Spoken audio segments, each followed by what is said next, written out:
Le mercredi 13 octobre 2021 à 14h a eu lieu l'activité de l'ONG AFEBA avec les forces de défense et de sécurité à Abobo Plaque 2.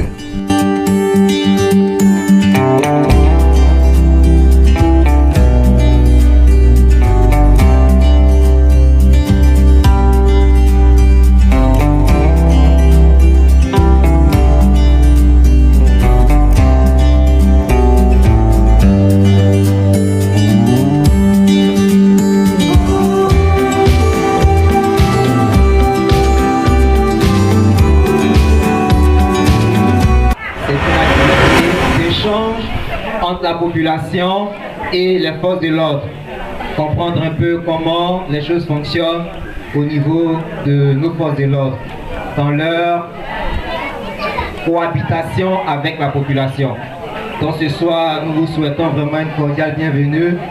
Sentez-vous libre de poser des questions, toutes les questions qui vous passeront à l'esprit pour comprendre comment nos forces de l'ordre peuvent vraiment collaborer avec la population. Et ce soir, nous sommes là pour une activité qui parle de cohésion sociale. Et depuis 2010 à 2011, nous avons commencé à travailler avec APSI. APSI, c'est notre partenaire. Et nous avons eu un premier projet, droit au droit, des mots. Et nous avons parlé de droit au droit. Et voilà le 4e projet. Et nous parlons toujours de cohésion sociale. Nous avons parlé de droit, nous parlons actuellement de cohésion sociale. Et c'est pour cela, ce soir, nos autorités sont là. Ce que nous ne comprenons pas, on va leur poser des questions. Comment vivre ensemble? C'est comme quand la guerre a commencé à Bobo. Et ça s'est terminé à Yopougon. Et ce projet, ça couvre à Yopougon et à Bobo. Vous voyez? Donc, ce soir, on est tous libres. Vous avez posé des questions aux autorités.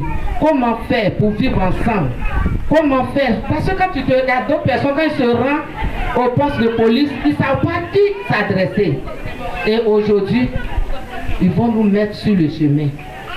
Et on sera attentif. Nous avons choisi d'être des agents de force de l'ordre et de sécurité au risque de notre propre vie. Nous pouvons mourir en faisant notre travail. Nous pouvons aussi mourir en étant à la maison. Ce sera la volonté de Dieu. Mais en tout état de cause, nous devons assurer votre sécurité et la protection de biens. C'est le métier que nous avons choisi de le faire. Tels sont les propos tenus par le lieutenant de police Kwaku Ingesan, représentant le commissaire de police du 13e arrondissement d'Abobo au cours de l'activité d'échange avec les populations du dit quartier.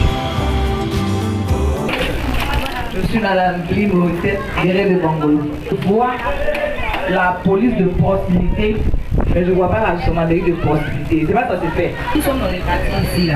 C'est vrai, on connaît les personnes qui sont peut-être un microbe comme ça. Mais la peur fait qu'on n'a pas envie de dénoncer la personne. Tu as fini de dénoncer, mais la personne t'attend devant ta porte là-bas pour venir te faire du mal. Donc on a peur de dénoncer. Donc c'est ce que je vous mets. Je précise sur le nom Aboboga. Maintenant, nous avons 2 brigades à la commune d'Abobo. Donc il y a la brigade Aboboga que vous connaissez, qui est Aboboga ici, et la brigade Abobo Nord qui est située à Kumpoutré. Et je ne suis pas venu seul, je suis venu avec un collaborateur, MD chef Gouma Jean. Voilà. Nous représentons ici le CD et son adjoint. Donc pour ce soir, nous allons vous parler de nos différentes missions, les missions de la gendarmerie. Et pas seulement que les missions de la gendarmerie, parce que vous constatez, nous sommes avec la police nationale. Donc nous avons les mêmes missions. Voilà. Nous avons 3 missions essentielles à la gendarmerie. Voilà. Il y a d'abord les missions de police judiciaire. Il y a les missions de sécurité de défense et les missions de police administrative. Qu'est-ce qu'on appelle les missions de police judiciaire? Les missions de police judiciaire, c'est-à-dire quand il y a une faute pénale, on se rend sur les lieux pour les constatations. Et après les constatations, on interpelle les mises en cause. Vous voyez un peu, on interpelle ces personnes-là et on fait une procédure pour informer le procureur de la République. Et maintenant, arrivé là-bas, c'est lui maintenant qui va donner le verdict. S'il faut que la personne, si vraiment elle est incriminée, la personne part à la MACA. Qu'est-ce que vous voyez? Et à côté de cela, comme il a dit tantôt, nous avons les missions de la défense nationale. Vous voyez, pour la sécurité de vos biens et aussi des personnes que vous êtes. Et là-dessus, on fait des patrouilles. Donc on fait des patrouilles, on interpelle certaines personnes. Et après ça, on les identifie dans nos fichiers. La police, comme les fichiers de la gendarmerie nationale. Et quand on va constater que bon, la personne n'est pas recherchée, il n'est pas, bon, automatiquement on le libère.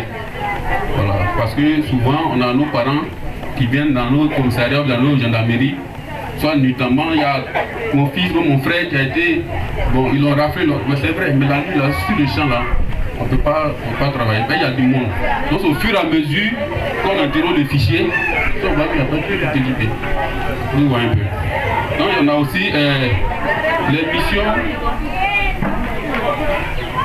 de la police administrative, comme il a dit tantôt.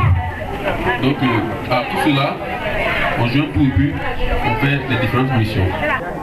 Au niveau de la police, cette année, il y a eu le lancement de l'opération Interdire 7. Aujourd'hui, nous constatons qu'avec toutes ces opérations,